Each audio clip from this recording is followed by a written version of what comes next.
Welcome to NorthWest Digital News. I'm Kevin Hunter with Kyle Torgerson in studio.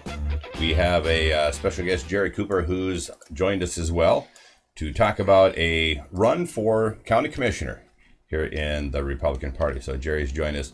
It is Monday, May 14th, and Kyle, kick us off with a weather report before we get started. Well, today is going to be a high of 84 and a low of 53, and it's going to be mostly sunny. I'm happy to report, though, that this entire week there does not seem, for right now, to be any rain. So expect to be sunny. This Saturday is going to be a high of 78, and that'll be the hottest day. And looks like the lowest day will actually be Thursday with a low of 49. Nice. Well, so maybe it's a good weekend to go to the beach. Beach? Yeah. My little girls love to go out and tickle the sand with their toes at the beach. So maybe we got to go do it this weekend. All right. So let's, first of all, Jerry, thanks for joining us here on the broadcast to talk about your run for commissioner. Great. Thank you. It's good to be here. I'm very excited. This morning, I've officially filed my candidacy for the Cowles County Commissioner District 3 seat. And It's currently held by Joe Gardner, who's an independent. But I filed for the seat, of course, as a Republican. And so I'm eager to move forward with my candidacy. Well, I want to read a paragraph here that's part of a press release that announcing your candidacy. The Cowles County Republican Party announces the candidacy of Jerry Cooper for County Commissioner District 3. Brad Thurman, the local party chair, says the party is pleased to have Cooper running as a Republican in hopes of replacing Joe Gardner, an independent who currently holds the seat. This is Cooper's first foray into election for public office. So this is your first run at public office. It is. Of course, I've been an observer for quite a few years, always interested in what's happening, but never felt quite the urge to jump in. So tell people a little bit about who you are, your family, what brings you to this area, how long you've been here in the Pacific Northwest. Sure. We came here in the early 1990s. The work that brought me here was as a consultant working for the Trojan nuclear plant. And initially I was a consultant, then I was hired on as a full-time employee. We decided to basically make the Pacific Northwest our home. And since then we've lived here. Of course, the power plant shut down a little bit later in the early 90s, and then we stayed through decommissioning. Then because there was no work for me, I went back into my consulting world. And but we kept the family here and raised them. And we love it. Now, you were actually quite active in Arn Mortensen's run for commissioner back 2 years ago, and so talk about you've had some conversation with Commissioner Mortensen. I know he's actually quite happy that you're running for a county commissioner. Talk about the communication and relationship there that you've had with Arn leading up to now. Sure. Most of the time, discussions of state and national politics dominate even local conversation, and usually people get energized based on these national or state level discussions. Well, when Arn came around, he brought a lot of insight into the philosophy of governance and how that could and perhaps should be applied to local government. And for the first time in my life, I saw someone that really had a vision that could be applied locally. And so I jumped into his campaign. Of course, I had several discussions with him beforehand and had read many of his letters to the editor and kind of got a feel for his philosophy of governance. So I was just excited to join and to work with him. Part of his campaign, you may recall, was I refer to them as the Burma shave signs. Older folks would remember in the 50s and 60s time frame, there was a company called Burma Shave, and they posted signs across the highways all across the United States where the signs would have little slogans or a little sayings. You know where they use a ton of these is in the Dakotas where Wall Drug is at. There you go. And that's, yes. Yeah, they presently use that. Yeah. So wall drug, 20 minutes, you'll be there with a smile, or iced water on tap, or whatever. Yeah. These little corny sayings that you're driving along and they just make you happy. So They do, and the funny thing about the use of them around Wall Drug is that by the time you get to Wall Drug, you're pretty darn certain you need to get off the highway and go see what's going on. yeah. Yeah. But when you do, you find out it's just a huge touristy box building that doesn't have any particular attraction other than the curiosity that was created by the signs. Yeah. A fun experience. Yeah. So what made you decide to run in this? Because I know this is something you've been thinking about for some time. What made you decide to file and run for county commissioner? Well, 4 years ago, I actually was aware of Joe Gardner's campaign, who the present commissioner.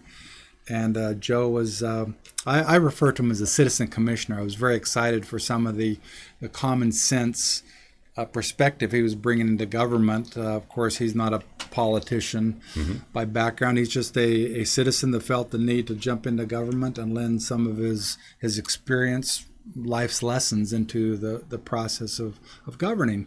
And so I was very excited about promoting him. And so he has actually laid, I thought, a very good foundation upon which I hope to build regarding governing and how to establish and implement policies here at the county level. I believe that I bring I refer to it as a principled approach to governance, where I think if we can have decisive, principled decisions made in government, that benefits not only the citizen but also businesses, and allows stability in the local environment that we can move forward with. So that's what I'm hoping to bring is a principled decisiveness to government, to our county government, some of the major decisions that are facing us right now. I want to touch on one of the words that you used in describing what you're hoping to bring to the office, and that's decisiveness. And it has been, in all fairness, I actually spoke with Commissioner Gardner this weekend, and I've got to know him back, at the time that he was filing for commissioner 4 years ago. And then after moving here and meeting him, I consider Joe to be a friend.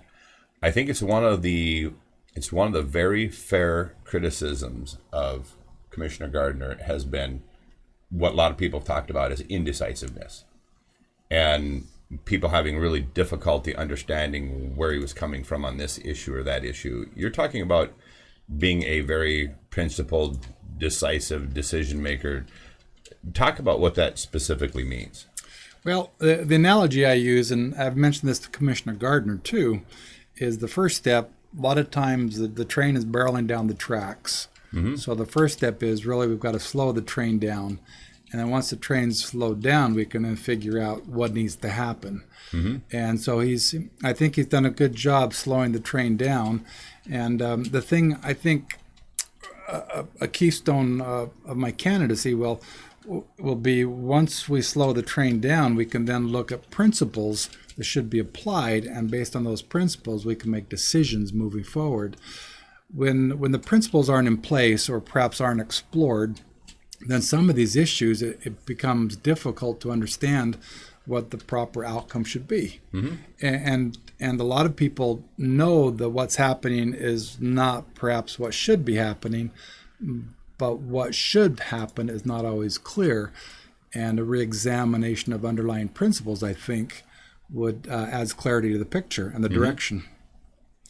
Well, you have a number of key individuals who have thrown their hat in the ring behind you, including Commissioner Mortensen. This is early on in the game. How does all of that make you feel?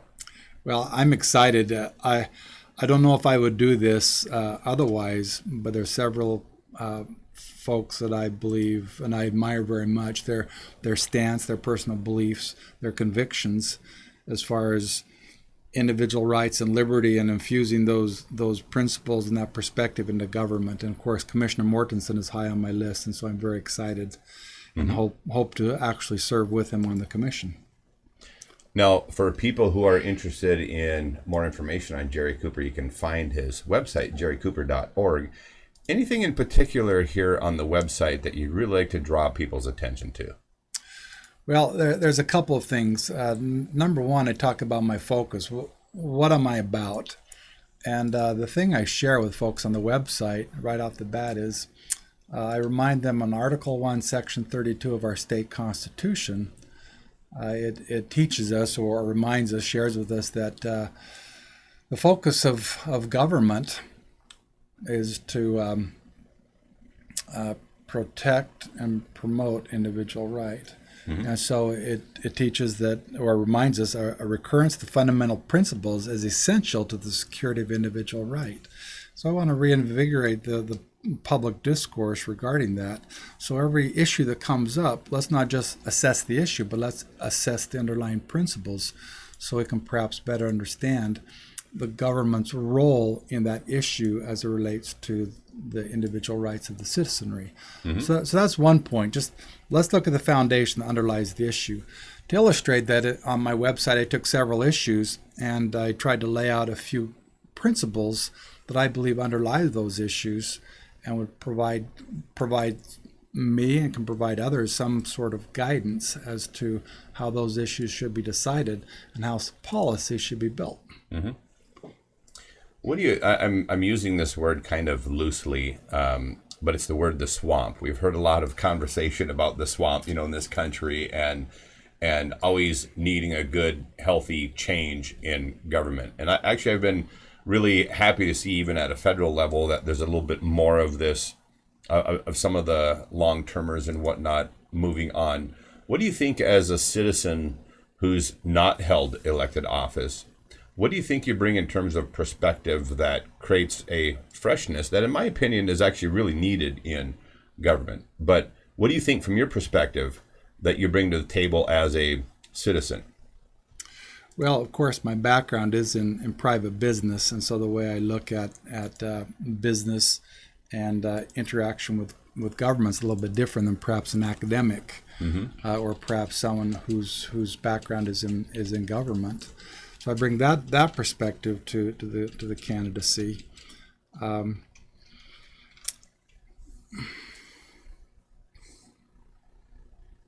All kinds of good stuff. Let's everybody has these fun moments on camera. Let's move down to Kyle, if you would. There was Jerry had his why I'm running. There's some information about Jerry in particular.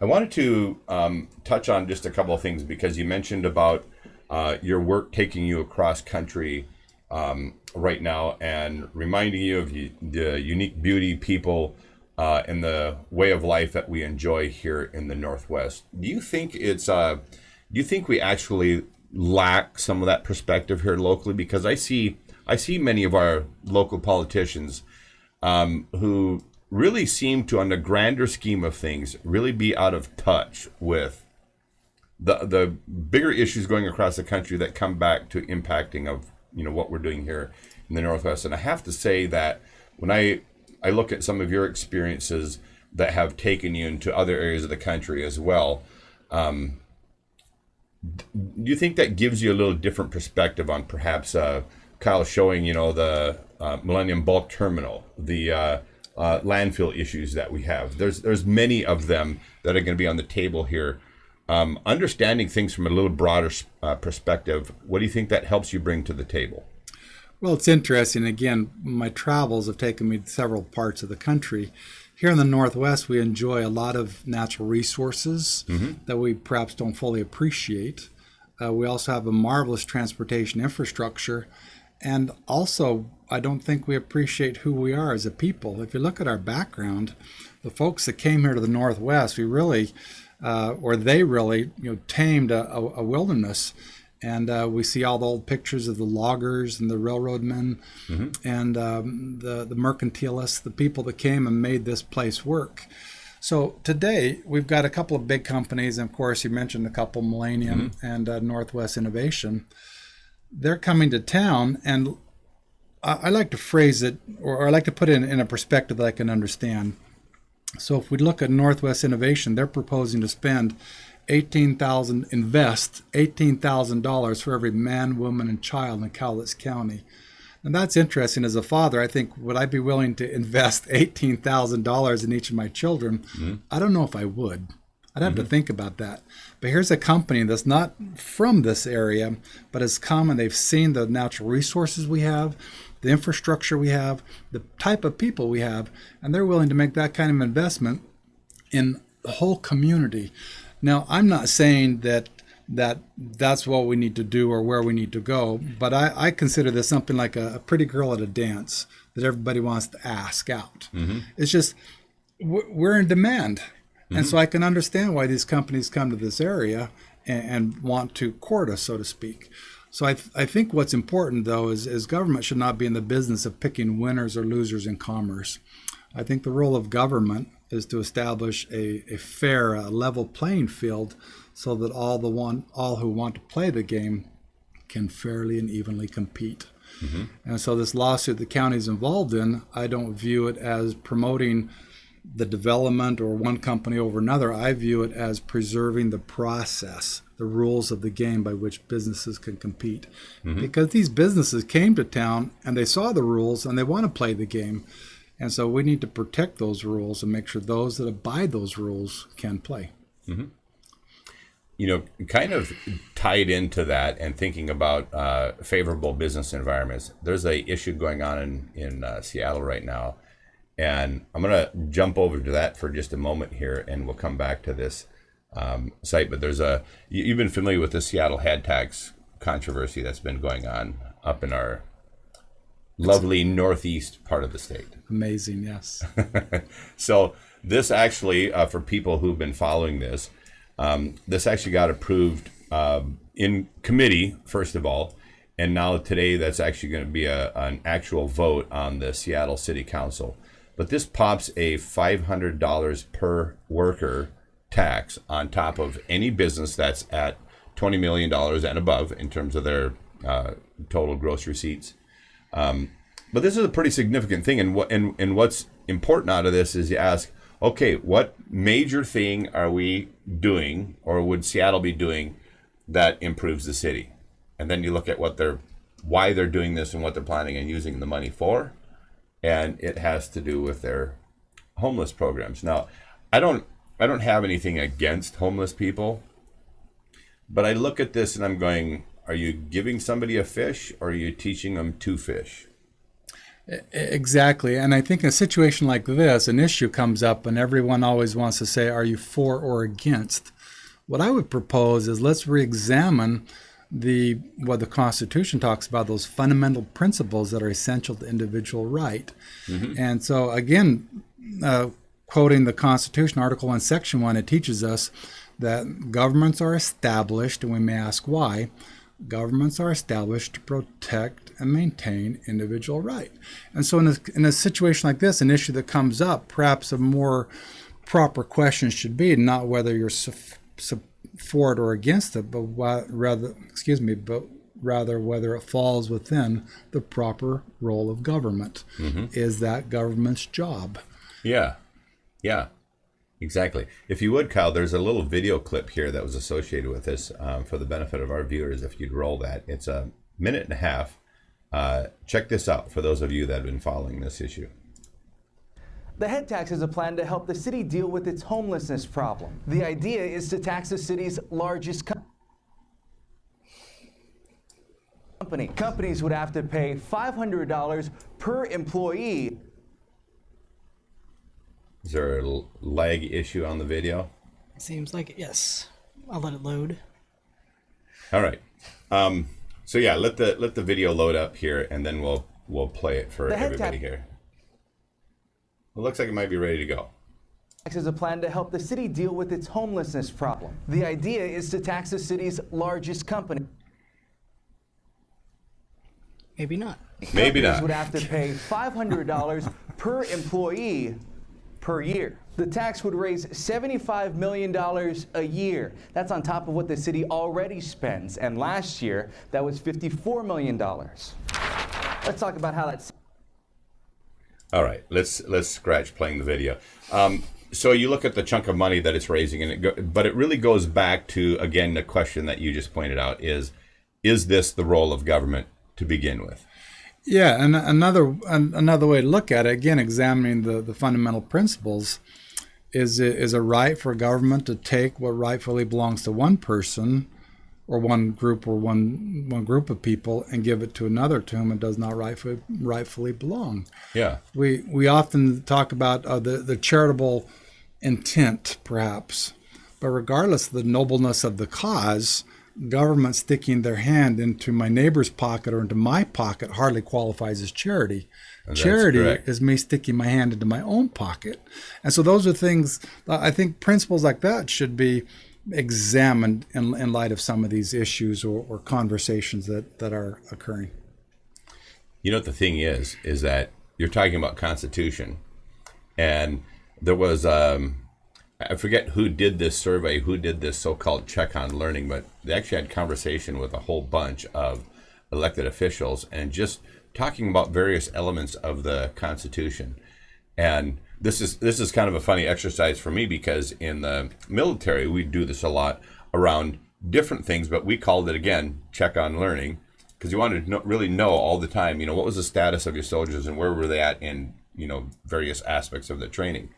And it was almost humorous when they did this, because very few, if any, of the elected people could answer the questions as it pertained to the Constitution.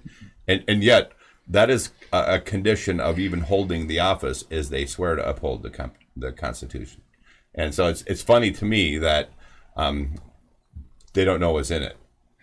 Well, and that could be, probably is true. What I like to do is I like the thought, and you mentioned it, everyone takes an oath to uphold the Constitution.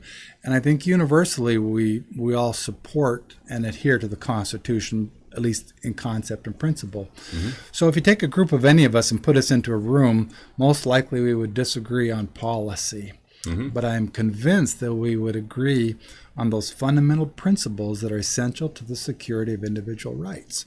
And based on that agreement in principle, we can then build policy. Mm-hmm. I believe good governance is sound policy built upon solid constitutional principles. Mm-hmm. And that's the way we should approach things. Also, it provides a common ground, an agreement upon which we can build the policy. Mm-hmm. I believe I have the video loaded if you guys like to watch. All right. So Kyle thinks this video is loaded up and ready to roll this time. Let's try it again. The head tax is a plan to help the city deal with its homelessness problem. The idea is to tax the city's largest company. Maybe not. Maybe not. There must be a problem in that was from K5 News. So for those of you that want to see it, go to king5.com. You can watch the video there. It, unfortunately, does not want to play today. Well, that's all right. For people who are interested in tracking your campaign, Jerry, would like to make contributions, how do they do that? They can go to the website. It's jerrycooper.org, mm-hmm. and there's an opportunity to contribute or to join an email list, to put signs in your yards, whatnot, to participate in the campaign. Mm-hmm. There's a question from viewer, what CC commissioner position is he running for? It is position 3, which is the north part of the county. Correct. And that commissioner seat currently is held by Joe Gardner. So let's move on. We'll again put that, if you would, did you put the link up already for jerrycooper.org?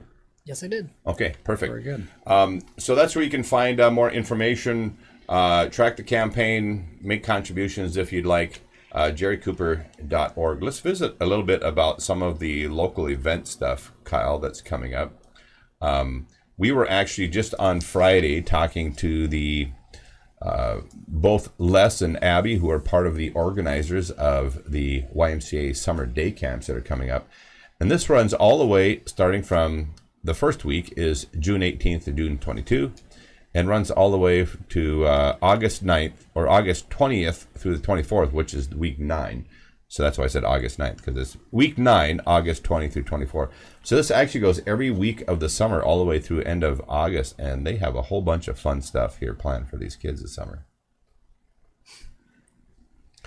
Good times. And then also out on in Westport, is coming up, the Rusty Scuppers. That's the 22nd, 23rd, and 24th, that weekend.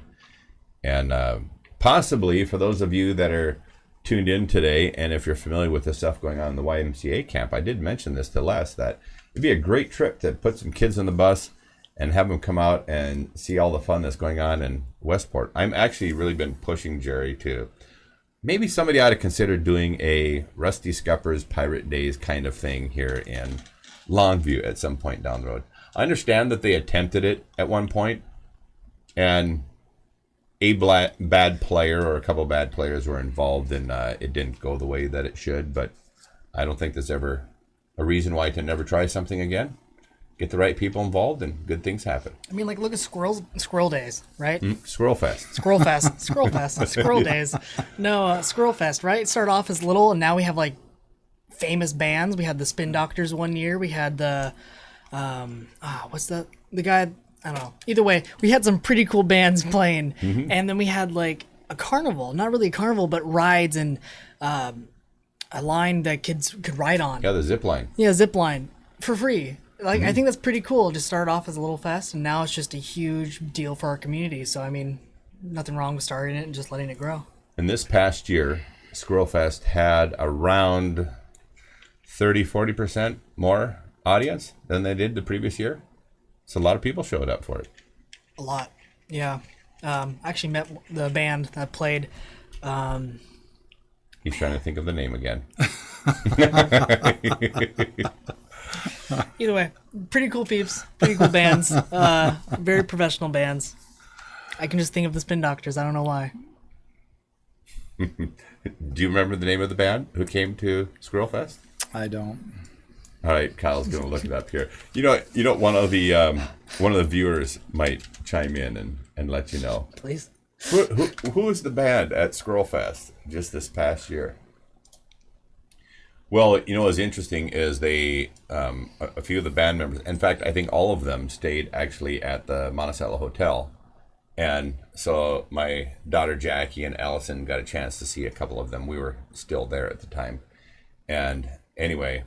So Jackie was pretty enamored by the band members there and chatting with the band members. And then they had a little impromptu concert in the lobby that evening. And pretty amazing bunch of musicians these guys were. And you're not going to find out the name in time, are you? No, I will find it. Oh, he's going to find it. All right, well, maybe I'll wrap up here while you're looking for the name of the band, since this is an important thing to Kyle this morning. Thanks to everybody who joined us here on Northwest Digital News. If you like what you find here on the broadcast, it's very easy to support us. You can go to patreon.com. You can also find us on YouTube. You can find us on Facebook page, Facebook group. Are you talking about the Cherry Poppin' Daddies? No, but I think that's going to be this year. That's this year. I saw them live when I went to Idaho for this Lionel Hampton Jazz Festival. Yeah? These guys, they can play. Okay. A little promo plug. I'm now really excited for this year. There you go. Well, you know what? Talking about some fun, because there's always something going on in this community. It's kind of interesting. I was talking with John Paul from over at KLOG the other day, and that particular weekend, I think the Pirates were having their food drive over behind Skipper's and Walmart area, and he was making like 4 or 5 stops that Saturday at various events going on around the community.